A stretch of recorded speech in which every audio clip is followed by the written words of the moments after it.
There's that. Yeah. You don't know where the rubber bullet is. Was it? Thank you. Well, that's the bullet there. Geez, I thought it would be about an inch big. I know that's why I wanted to show it to you. So that travels at 100 miles an hour, and so come on, hit me here from the right hand side there, just you know.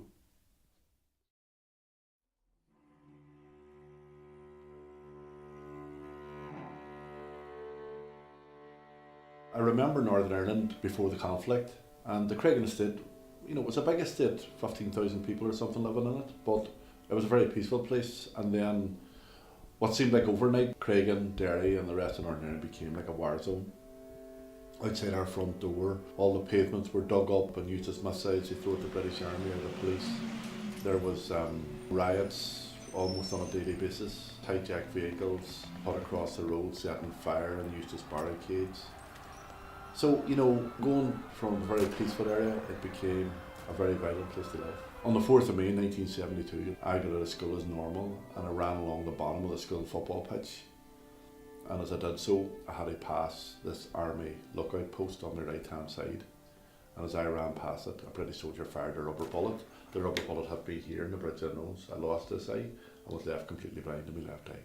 So I'm blind now about 45 years. My parents were devastated, my brothers and sisters were devastated. I was the second youngest of a family of 12 children. And you know, for them, they watched me grapple with blindness and struggle with blindness. You know, I was a football fanatic, for example. And you know, for my parents, for them, they watched their young son, you know, tripping over a shoe in the middle of the floor or walking into a half-open door, or, you know, or even things like looking out the window and, you know, watching me in the street where I couldn't play football and things like that. For them, it must have been heartbreaking, and I can understand that more now. As a parent, if your child even scratches their knee, you worry about, you know, you feel the pain. But everybody wanted to meet me. There was journalists from almost every country in the world coming to see me over the first 6 months. Like, you know, I felt kind of popular. You know, I'd never been on a plane before or anything. And I was shot in May, and in August I was taken to Lourdes in France, you know, me and my mum and my daddy. And in January I flew to America. They took me out there to see an eye specialist, and, you know, met Senator Ted Kennedy and things like that there. I think it got me over the early stages of blindness. But to be honest, I don't think I could have done it without the family support and my friends as well. When I first met Charles, the soldier that blinded me, it was very emotional. I met him over in Scotland in a hotel at Edinburgh Airport. I always wanted to meet him. I never had any anger towards him. But when I found out Charles's name, I got very emotional. Couldn't believe it myself. The only thing that I can apply to it is that it made him a human being. He wasn't a soldier anymore. I knew where he lived. I knew what he was doing now. I knew about his children. And I remember I took a photograph of my 2 children and a photograph of my mummy and daddy in my pocket. I wanted Charles to see the people behind me, really. You know, I always describe it like it's like being on a first date, you know. Like, we're all fingers and thumbs, he's talking at the same time as me, and then the both of us go silent, and then there's this awkward bit, and then we start talking again, you know, that sort of. But eventually we settled down, and it was an amazing experience, and that was fantastic, really. I think in Northern Ireland, what we have is a peace process, but what we don't have is harmony. And until people begin to reconcile, I believe, within their own heart, then they're not going to be proper peace and proper reconciliation in this country. You know, just look at me if you need any encouragement. I mean, forgiveness to me has been an amazing thing, and I'm so blessed and lucky to have it in my life, because I've met too many angry people. I've met too many people who can't get over the hurt, and then they're held in a place, and it's very hard to get out of that place. I was blinded by a British soldier.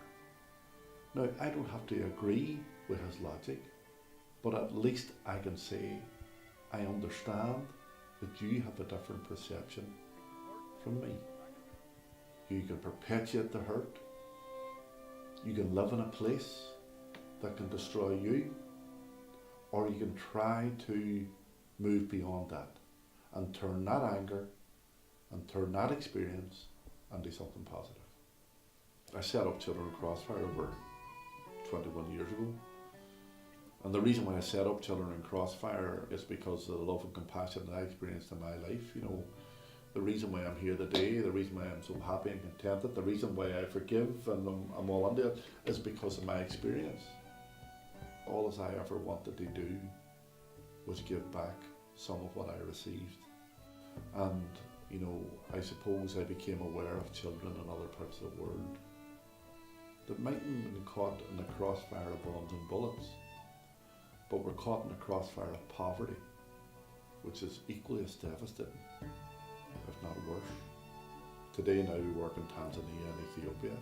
We work with children under 8 years of age, and we deliver programs where we provide schools, we train teachers, we provide resources for the classrooms, we provide access to food, water, medicine and things like that. And it's one of the most humbling and one of the most rewarding jobs that you would ever want to do, really. What else do I do? I'm a musician, the best in our house. That's what I always say, best guitar player in our house. Are you the only one? Aye.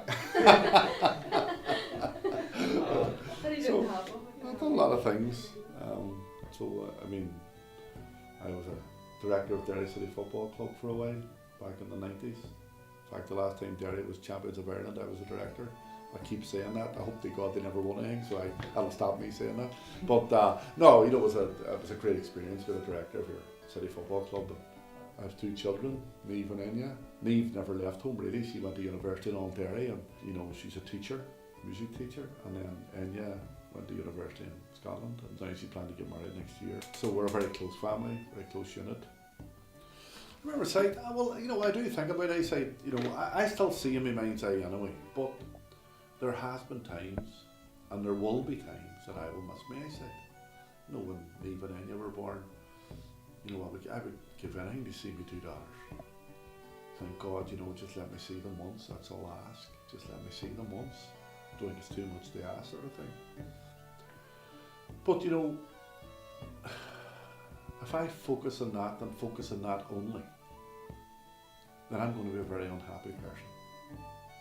I could still sit in the house with my daughters on my knee and or beside me on the sofa or whatever and watch the television with them and put on a Disney movie and have a bit of a laugh and still take them for a walk up and down the road.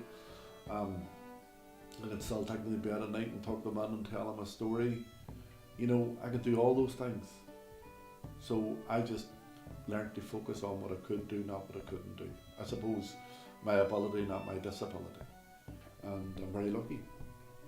You know, I really am.